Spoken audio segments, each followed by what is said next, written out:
Don't invest with your VA loan until. What's going on, guys? In today's episode, we're going to go over 3 things that you need to know before you invest with your VA loan.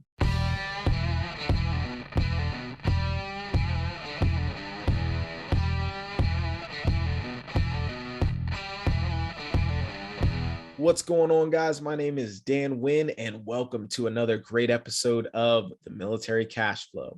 All right, so if you're watching this on YouTube, just really quick note, if you're watching this on YouTube, you see that I have a different setup. So I'm trying to upgrade my video quality, to give you guys some more quality content, right? So, and I know my taste isn't the best, so I would love to hear your feedback, especially if there's anybody that's that's really, I don't know, feng shui savvy, if you will, or to make this look a little bit better. I got some ugly floral curtains back here. I should have asked my wife before I did this, but she wasn't really too happy about the curtains. But let me know how you feel about this. I'd really appreciate it.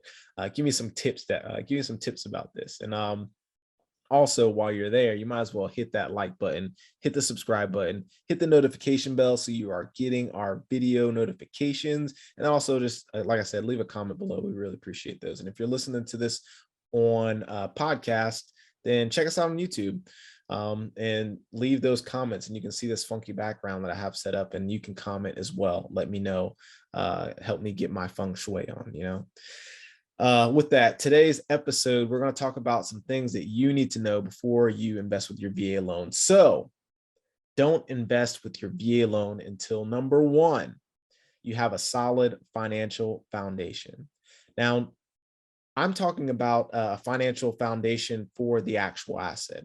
I just want to preface this, because if you don't have a financial foundation, meaning your bills aren't in order, your credit isn't in order, your debt to income ratio isn't in order, then you're not going to get qualified for the loan. So like an actual overall financial foundation, that kind of goes without saying. What I'm talking about is the foundation of the actual asset, meaning we all know that the VA loan is a fantastic loan product. It's literally the best loan product there is out there, right? So we don't have to put any money down.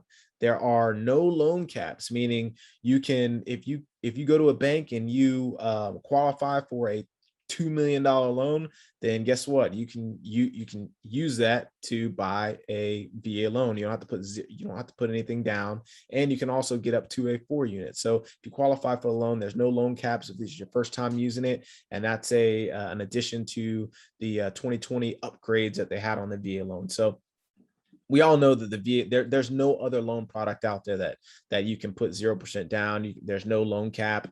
And then also you can get up to 4 units. There's no other loan product out there like that. So fantastic loan product. With that said, that leaves a lot of people open to kind of over leveraging themselves, right? So you can go out and you can buy these $2 million homes, and you don't have to put anything down. So, if there's a market correction, or if there's something that you need to fix on the property, well, you don't have any equity, you don't have any reserves, you don't have anything. So, and you didn't need that to buy that property. Now you're in a rough spot, right? So we want to prevent you from getting in that rough spot. We want to prevent you from being in a sucky position, right? So, me personally, when I go to buy properties with the VA loan, I want to make sure that I have at least 10% of that overall purchase price, right, set aside. Now, I'm not saying I'm putting that towards a loan, because I don't have to put anything towards the loan, but at least I have that 10% there liquid in cash in the event that there is a market correction and maybe I do need to sell or something like that. In the event that there is some kind of capital expenditure that I need to pay for, I don't know, like a roof, goes bad, or the driveway or something, some of those major expenses, I at least have some funds set aside to combat that, right? So I'm not in a really, really bad situation, because that, believe it or not, that happens to a lot of people. They buy at as much as they can, right, to the max of their limits, and then they put 0% down, they're over leveraged as a market correction, and now they're upside down on their mortgage. That's the worst position that you can be, being upside down on your mortgage. And then on top of that, we're usually only at a due station for like 3 or 4 years. And then you have the PCS and you're upside down on your mortgage. Now you have to support the house you're upside down on, plus the new place that you go to. That's a really sucky spot to be in. Or having to sell for a loss and trying to cover the difference, or just overall defaulting on a loan. That puts you in a very, very, very bad position. So we don't want that to happen to you. So number one, make sure that you have a solid financial foundation. Don't invest in your VA loan until, number two, you've analyzed the deal as an investment. I'll say that again. You've analyzed the deal as an investment. So we make money when we buy, right? And although, yes, you can use the VA loan for a single family home, that doesn't mean that you should buy that single family home without doing your due diligence and making sure that it can cash flow on the back end, right? Because it can cash flow on the back end, or at least you can sell for a profit after all expenses, meaning your realtor fees and basically just your closing costs, right? So to make sure that you can actually sell for a profit, including your closing costs. So what is an example of not analyzing the deal? This happens very, very, very often. A lot of people will go out, a lot of service members will go out and they'll buy a single family home, or usually it's a single family home. Will go and buy a single family home, and they don't know how much it rents for. All they see is a nice house. It's the best house on the block. This is what I want. This is where I want to take my pictures in front of and post on Facebook and post on Instagram and have the picturesque lifestyle, right? So they buy the house, and then 3 years later they have to PCS. Now they are in a position to where they either need to sell or they need to rent. Usually they'll say, well, I might as well make it a rental property. That sounds great, right? Make it a rental property. So let's go down that avenue. Let's make it a rental property. Let's say our mortgage is $1,200 a month. They didn't do their due diligence on the front end. So they don't know that area, those homes only rent for $1,400 a month. Now, one person would say, wait a minute, my mortgage is $1,200. My rent, I'm collecting $1,400 in rent. I'm making a $200 profit. No, you're not making a $200 profit. The reason why is because you have to consider your property management, right? Who's taking care of the property? Are you going to take care of that property? Likely not. If you're halfway across the United States, you're likely not going to want to source tenant phone calls and, take these random phone calls and deal with tenants and deal with contractors and all this other stuff while you're halfway across the country and possibly deployed or possibly on some kind of other rotation, maybe out in the field or something. You're not going to want to do that. 99% of the time, you're probably going to want to hire a property manager. Property managers cost 10% of your overall over your overall rent, meaning 10% of $1,400, which you're collecting in the scenario, which means $140 is what they're charging. That means your mortgage is $1,200, but you have to pay a property manager $140, right? So that's $340. That means your cash flow is $60 a month. Now I want to be like, well, cash flow on $60 a month, that's great. No, you're not, because once every other month, there's going to be expenses, right? There will be expenses. Those expenses will come in the form of, a plumber having to come out and unclog the toilet or something to that effect, right? Well, that is a $360 charge for a plumber to come out. Guess what? That just crushed months worth of cash flow for you, right? And that's just one scenario. So for example, I'm actually renting a place right now. And so I know it's weird. You guys are like, what do you mean? You're preaching real estate, but you're renting. Well, I own rental properties, right? But I'm renting where I'm at right now because of exactly what we're talking about. It just didn't make sense.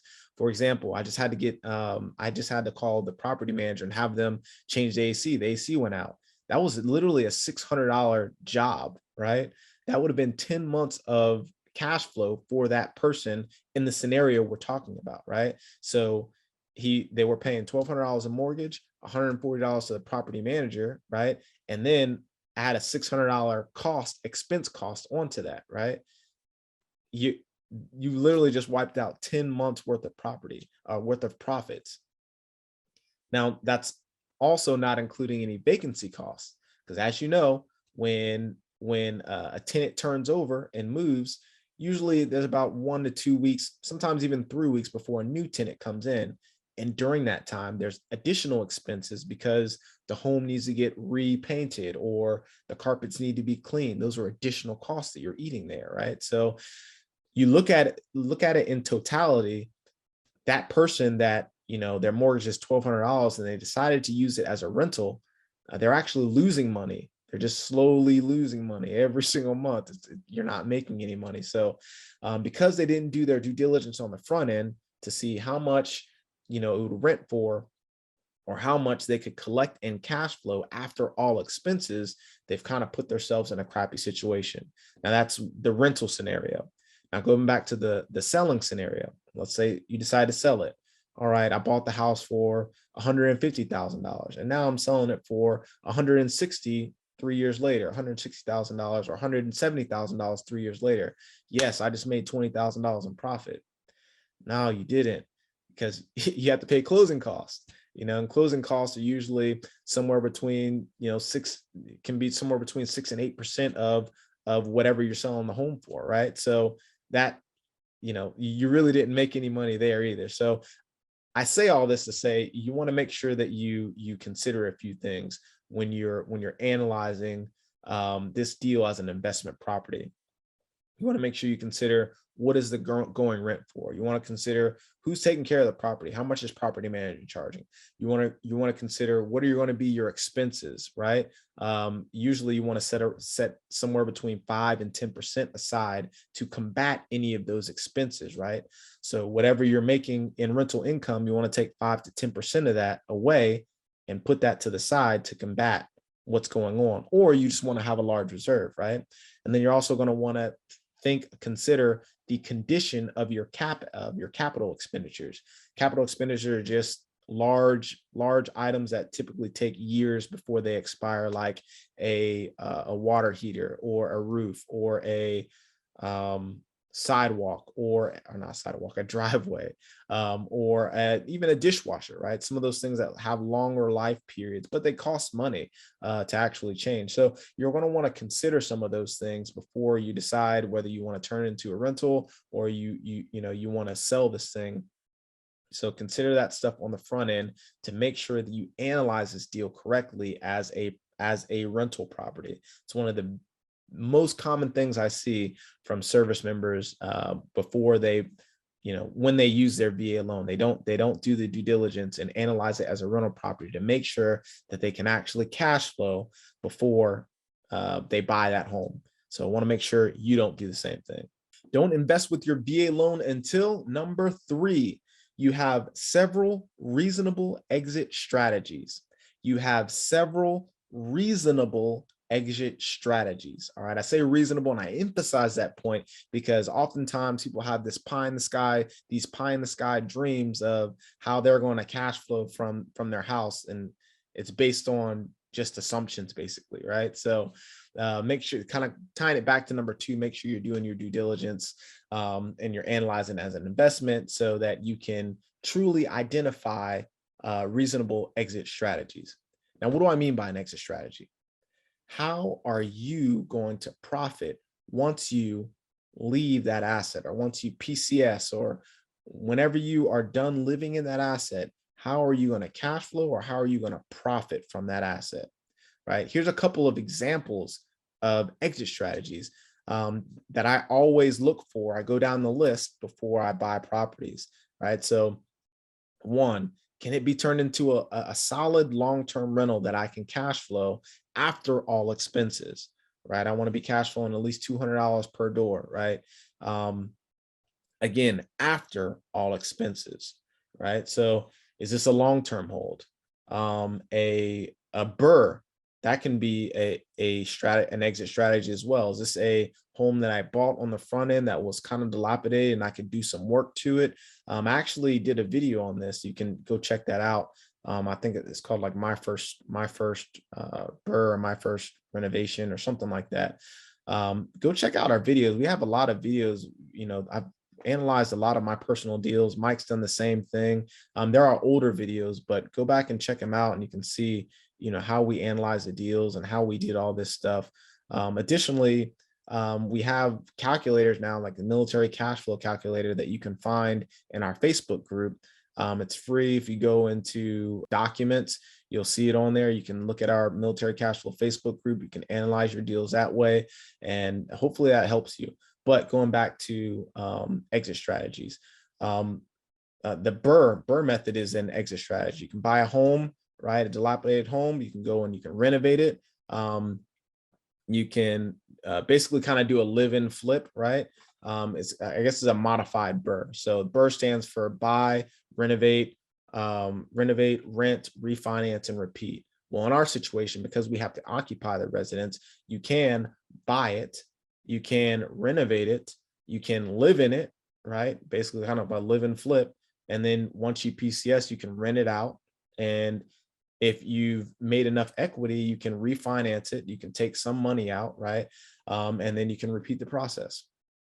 So it's kind of a modified military burr, if you will. I'm not sure if I'm the first person to coin that or not, but if I am, then, give me a shout out if you say it again, if you repeat this to someone else. So the burr is an example of an exit strategy. Can you turn this into a short-term rental? We've had several episodes about Airbnbs. You can look at our episode 3 and one of our another episode, I think it's in the 60s somewhere, with Coach Cav, who is just crushing in the Airbnb space. And he kind of explains how you can use the short-term rental market to capitalize on large sums of monthly cash flow, right? So can I turn it into an Airbnb? That's another exit strategy, right? Can I just do a traditional live-in flip, right? You buy it, and while you're living in it, you're making upgrades, and then you sell it for profit. So these are some things you want to consider as far as making sure you have several exit strategies prior to buying. You don't want to just rely on one exit strategy. You want multiple exit strategies so that you have an out regardless of what happens in the market, right? And it gives you more options, because you never know where you're really going to be at. Once you buy the home, you're going to be living there for 3-4 years. You don't know what's going to happen at the end of the 4 years. You might need several exit strategies. You might want to hold, you might, need to refi. You might want to refi and get a lower interest rate, like today's time. This is 2021 right now. This is December 2020, or this is October, about to be October 2021, and interest rates are super, super low. So you might want to refinance and take advantage of that live-in burr flip strategy that I talked about, right? You might just want the cash. You might want to cash in right now and sell your property, and take the proceeds and invest somewhere else. You might want to take advantage. You might be in a hot short-term rental market. There are several different things that you want to consider. You don't know where you're going to be at in 4 years. So just make sure you're taking advantage of that, and you're really sitting and you're thinking of some of these extra strategies that you can take advantage of before you actually buy the property. So quick recap: the 3 things that you want to do before you invest with your VA loan. 1, you want to make sure you have a solid financial foundation. 2, you want to make sure you've analyzed the deal as an investment property on the front end. And 3, you want to make sure you have several realistic exit strategies, right? If you do those 3 things before you invest with your VA loan, you're going to be doing good, man. You're going to be doing well. With that said, please, again, if you're listening to this on podcast, do us a favor, leave us a 5-star review, leave us a comment. If you're watching this on YouTube, again, seriously, let me know how you feel about these drapes, man. If you're watching this background, let me know how you're feeling about this background. Give me some suggestions to change or whatever, man. I'd really appreciate it. Also, while you're there, you might as well go and hit the like button, hit the notification bell, subscribe to our channel. Please leave us a comment down below. Additionally, if you are on Facebook, come join our Facebook group. We have about, I think we're pushing 2,500 or so service members that are all helping each other build wealth and create cash flow through real estate, right? It's just an open forum. We're all here to help each other build and create wealth through real estate. So this is Dan Wynn signing off.